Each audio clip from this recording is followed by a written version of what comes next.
আজ বানিয়েছিলাম কচু পাতা চিংড়ি। তো কচু পাতা হঠাৎ করে তো কোথাও পাওয়া যায় না, তো সেই জন্য আমাদের একজন পরিচিত মাসি গিয়ে ওদের বাড়িতে ওখানে অনেক কচু পাতা হয়েছে, ওখান থেকে কয়েকটা ভালো দেখে কচু পাতা নিয়ে এসেছি। একটা কচু গাছও তুলে দিয়েছি। নিয়ে এসে বাড়িতে এসে ঝপঝপ ধুয়ে ওটাকে সেদ্ধ করতে বসিয়ে দিলাম নুন হলুদ দিয়ে।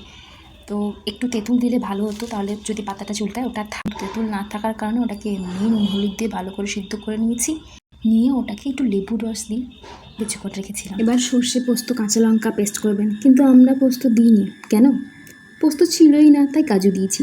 তো ওটা পেস্ট করে রেখে তেলের মধ্যে চিংড়িগুলো ভালো করে ভেজে নিতে হবে। এরপর তেলের মধ্যে কয়েক কোয়া রসুন দিয়ে ওই পেস্ট করে রাখা মশলাটা কিছুক্ষণের জন্য ভেজে নিতে হবে। ধরুন 2 থেকে 3 মিনিট ভালো করে ভেজে কাঁচা গন্ধটা চলে গেলে তারপর ওই জল ঝরিয়ে রাখা আছে লেবু দিয়ে আমরা যে কচু পাতাটা রেখেছি ওই পাতাটা দিয়ে কিছুক্ষণ ওটার সঙ্গে একটু ভালো করে কষিয়ে নিতে হবে।